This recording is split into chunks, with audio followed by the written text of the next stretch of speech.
hello there. We're seeing, I was about to say Wreck-It Ralph 2. It's Ralph Breaks the Internet. Yes. For some reason, that's the title. Mm-hmm. Have you seen Wreck-It Ralph? Yes. What did you think? It was good.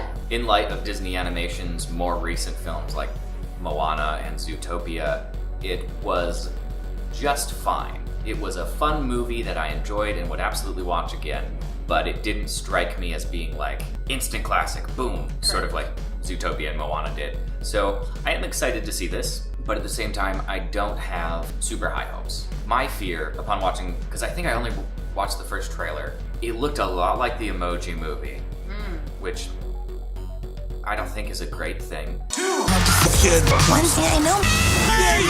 Oh no. Sir. Blame Trace. It's no turtle.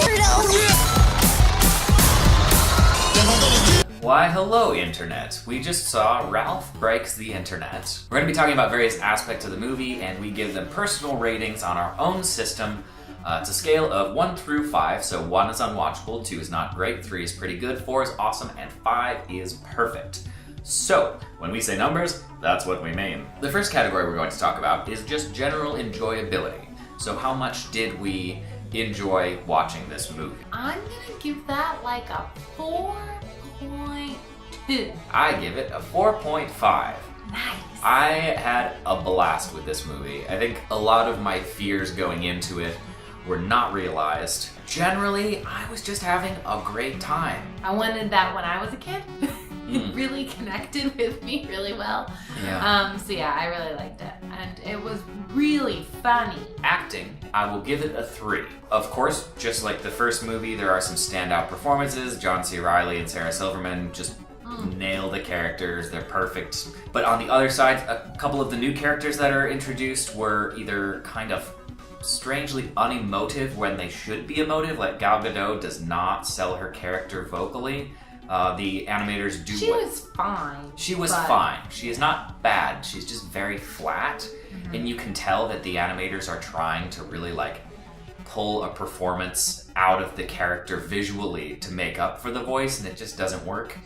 Another character, her name is Yes. She was generally pretty cool. She's very well designed, very interesting, but at the same time, like, some of the things she did just felt like, hello there, fellow kids, like trying really hard to be hip, and it wasn't really working. Yeah. You could kind of feel the strain of the men in the business suits in the boardroom making these decisions behind that character. So that's why I give the acting a bit of a mix. I'd give it probably like a 4, because I thought it was fine. I thought all of the voices that were normally there were just as great as they were before. True. And honestly, those characters didn't bother me like yours did. But a lot of the little extra characters are really fun. Like she had like a little posse who were like, one of them was like a really emotive person. Yeah, they're pretty fun. We will get to the princesses. They were great. So the next is sound. You can lead on this one. Fine. I don't. 3? Nothing stood out to me. Oh, I disagree. Oh. There was an amazing song. Yes.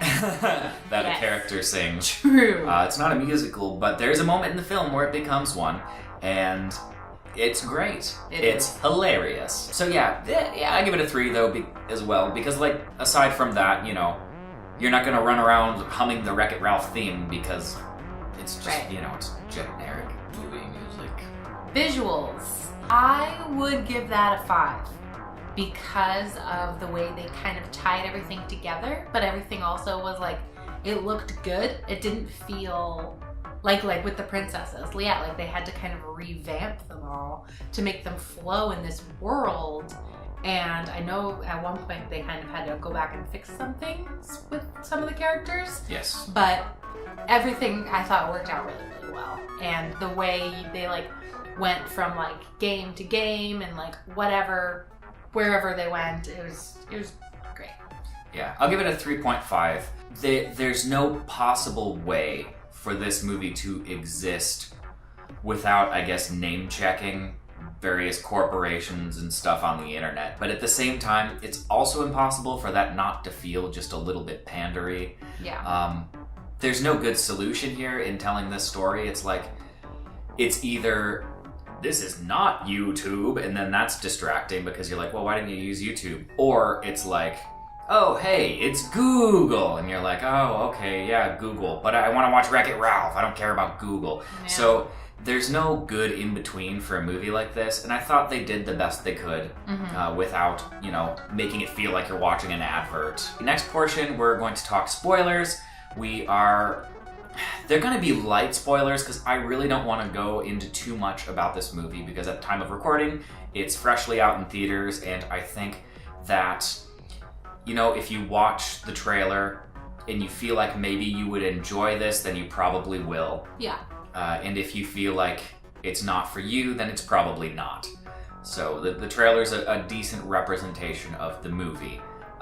The movie's a little more humorous, it's a little smarter, it has a better message than the trailer implies, so there's that. Yeah. But let's hit some of our story points. If you want to skip any possible spoilers, skip to the time code at the bottom of the screen for our final thoughts. It's six years after Wreck-It Ralph. Vanellope and Ralph are just best of friends, they're living their life. They've reached that stage in life when you just kind of have a routine. You go to work, then after work, you have your hobby, and then you have your relaxation time, then you go to bed, and then you do it all over again. So they've reached this cycle, and Ralph loves it. He feels like he's finally fulfilled, he's enjoying the pattern, he's very comfortable, but Vanellope's kind of getting bored. Like, her racing game only has 3 tracks, she wants something more exciting, something more adventurous.